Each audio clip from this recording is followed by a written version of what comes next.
Kenalkan, nama saya David Brutu dari kelas PKOC 2019. NIM 61933210028. Baiklah, di sini saya ingin mempresentasikan hasil UAS fisiologi olahraga saya tentang perubahan fisiologi tubuh ketika berolahraga mencakup perubahan kardiovaskuler, sistem respirasi, dan metabolisme tubuh. Yang pertama yaitu perubahan pada sistem kardiovaskuler. Saat melakukan aktivitas aerobik, tekanan darah akan naik cukup banyak.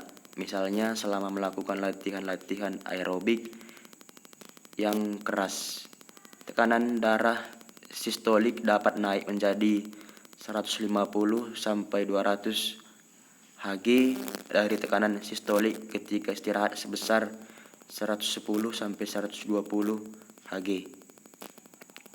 Sebaliknya, segera setelah latihan aerobik selesai, tekanan darah akan turun sampai di bawah normal dan berlangsung selama 30 sampai 120 menit.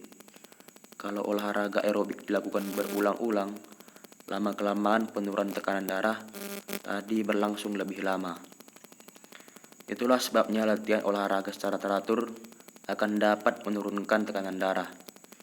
Jenis olahraga yang efektif menurunkan tekanan darah adalah olahraga aerobik dengan intensitas sedang. Penurunan tekanan darah ini antara lain terjadi karena pembuluh darah mengalami pelebaran dan relaksasi. Lama-kelamaan, latihan olahraga dapat melemaskan pembuluh-pembuluh darah, sehingga tekanan darah menurun. Sama halnya dengan melebarnya pipa air akan menurunkan tekanan air.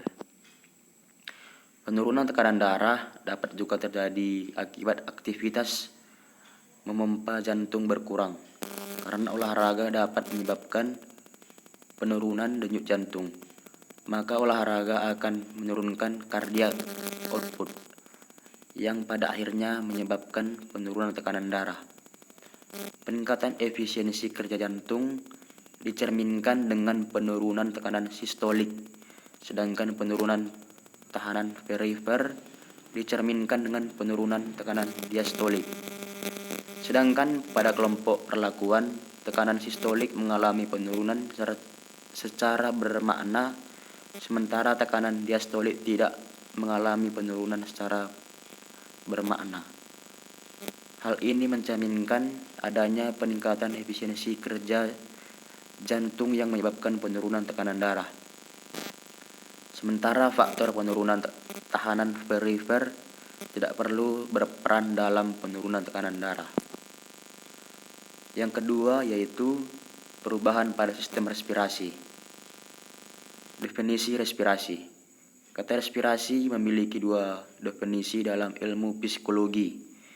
Definisi ini dapat dibagi menjadi dua subdivisi terpisah namun berkaitan, yakni yang pertama, respirasi paru, yaitu mengacu pada ventilasi dan pertukaran gas di paru-paru.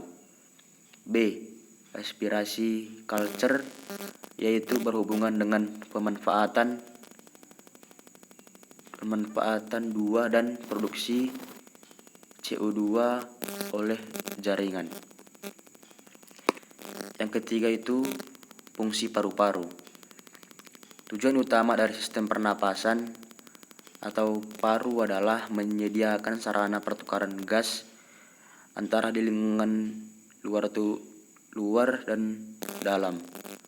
Artinya sistem pernapasan menyediakan individu dengan cara mengganti O2 dan mengeluarkan CO2 dari darah. Pertukaran O2 dan CO2 antara paru-paru dan darah terjadi akibat ventilasi dan difusi. Ventilasi yaitu mengacu pada proses mekanis untuk memindahkan udara masuk atau keluar dari paru-paru. Difusi yaitu pergerakan acak molekul dari tempat dengan konsentrasi tinggi ke tempat konsentrasi rendah. Pada ketegangan O2 di paru-paru lebih besar daripada di dalam darah, O2 bergerak dari paru-paru ke dalam darah, demikian pula ketegangan CO2 dalam darah lebih besar daripada tegangan CO2 di paru-paru. Dan dengan demikian CO2 bergerak dari darah ke paru-paru dan berakhir.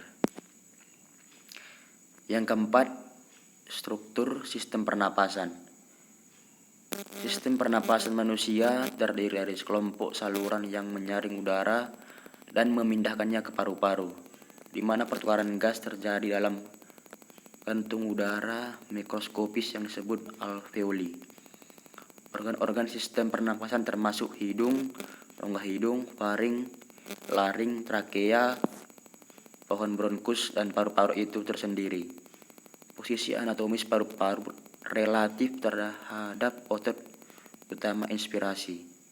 Yang perlu diperhatikan bahwa paru-paru kanan dan kiri tertutup oleh satu set membran yang disebut pleura. Pleura visceral melekat ke permukaan luar paru-paru, sedangkan pleura parietal melapisi dinding toraks dan diafragma. Yang kelima yaitu perubahan pada metabolisme tubuh. 1. Peningkatan kekuatan jantung. Hal ini ditandai dengan peningkatan ukuran dan kekuatan otot ventrikel jantung sebelah kiri yang berperan dalam memompa darah ke seluruh tubuh. Pada orang dewasa yang tidak rutin beraktivitas fisik, jantung memompa sekitar 60 mili darah.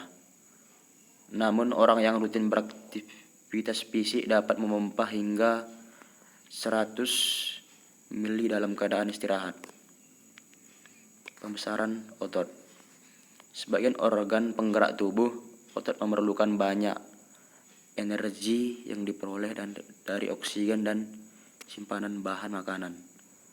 Peningkatan ukuran dan massa otot disebabkan oleh otot yang telah beradaptasi dan memiliki banyak pembuluh darah kupiler, mitokondria, enzim penghasil energi, serta kapasitas untuk menyimpan bahan makanan seperti karbohidrat, glikogen, dan lemak yang lebih banyak. Yang keenam, peningkatan kapasitas paru. Semakin tinggi intensitas olahraga seseorang, maka semakin besar kebutuhan oksigen tubuh. Untuk memenuhi kebutuhan tersebut, paru-paru manusia dapat beradaptasi dengan menyimpan lebih banyak oksigen. Meskipun demikian, ukuran paru tidak bertambah besar. Peningkatan kapasitas paru membuat paru bisa menyimpan, menggunakan, dan mendistribusikan oksigen lebih efisien, sehingga paru dapat bekerja dengan baik tanpa terlalu sering mengambil napas. Yang ketujuh, tulang beregenerasi lebih cepat. Adaptasi tulang pada olahraga dapat dipicu kontraksi otot terhadap tulang. Ini membantu terjadinya proses regenerasi tulang oleh sel yang baru setelah terjadi regenerasi. Demikianlah hasil presentasi saya. Sekian dan terima kasih.